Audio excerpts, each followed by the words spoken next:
पूरे देश भर में एक इस तरह का वातावरण है कि देश में सरकार अगर बनेगी तो भाजपा की बनेगी, देश में प्रधानमंत्री अगर कोई बनेंगे तो नरेंद्र मोदी जी बनेंगे। इस बात को लेकर के कोई भी प्रश्न कहीं भी खड़ा नहीं है। हमारे लिए सौभाग्य की बात है कि नरेंद्र मोदी जी एक ऐसा नेतृत्व एक लंबे अंतराल के बाद भारत को मिला है, जो लोकप्रियता की दृष्टि से भी पूरे अंतर्राष्ट्रीय स्तर पर प्रथम स्थान पर है। जिसको मैं कह सकता सबसे ज्यादा लोकप्रिय नेता, और दूसरे सबसे मजबूत नेता के रूप में भी दुनिया में अगर किसी की छवि है, किसी का नाम है तो नरेंद्र मोदी जी हैं। डॉक्टर राजीव बिंदल जी ने जिन बातों को कहा है उनको मैं दोहराना नहीं चाहूंगा। मैं थोड़ा हिमाचल के संदर्भ में कुछ बातों का जिक्र करना चाहता हूं। पिछले दिनों हिमाचल प्रदेश में जो राजनीतिक घटनाक्रम घटित हुआ है, उसके पश्चात प्रदेश सरकार कांग्रेस की जो है वर्तमान में, उसकी स्थिति बहुत हास्यास्पद बनी हुई है। हालांकि जनादेश के हिसाब से अगर हम कहें कि बहुत बड़ा बहुमत उनको हासिल था, लेकिन बहुत बड़ा बहुमत हासिल होने के बाद उसको संभालना लगता है उनकी बस की बात नहीं रही। और उस दृष्टि से हम देख रहे थे सरकार बनने के बाद बातें तो बड़ी बड़ी होती रही, बड़ी बड़ी हाँकते रहे, व्यवस्था परिवर्तन, सुख की सरकार, हम राजनीति के लिए नहीं आए हैं, हम सेवा के लिए आए हैं।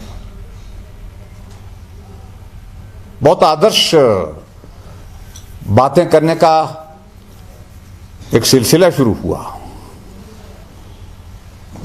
लेकिन हकीकत बहुत जल्दी सबके सामने आ गई है।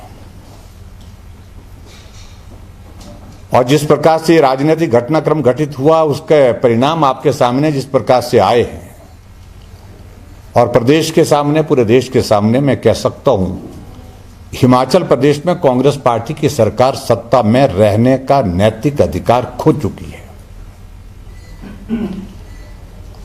टेक्निकल ग्राउंड में हिमाचल प्रदेश में मैं कह सकता हूं सरकार भले ही कांग्रेस की है, लेकिन लोगों की नजरों से भी सरकार गिर चुकी है और बहुमत की दृष्टि से भी सरकार गिर चुकी है। जो बहुत सिद्धांत की बातें, आदर्श की बातें हमारे मुख्यमंत्री सुखविंदर सिंह सुक्खू जी, व्यवस्था परिवर्तन, सुख की सरकार, ये सारी बातों को करते करते 15 महीने में जो है पोल खुल गई है सबके सामने। मैं यही कहूंगा कि सत्ता का स्वाभाविक रूप से निकलना उनको बहुत पीड़ादायक लग रहा है। ये इनके इन प्रकरण जिस तरह से सत्ता को बनाए रख सके, उसके लिए वो प्रयत्न कर रहे हैं, प्रयास कर रहे हैं।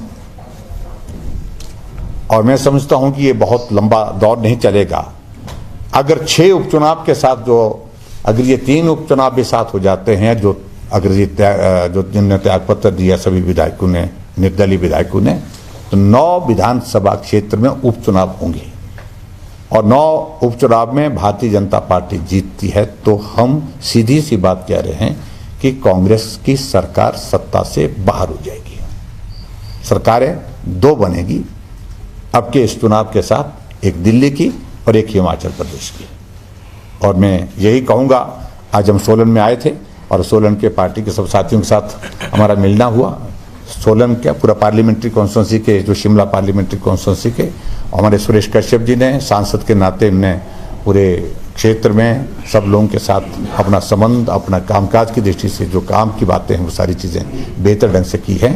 और ये लोकसभा के बारे में पहले कभी लोग कहते थे कि कठिन रहती है, वो दौर बीत चुका है। हम 3 बार लगातार इस लोकसभा को जीत चुके हैं, अब की बार 4थी बार जीतेंगे। और ये कठिन अगर है तो कांग्रेस के लिए है।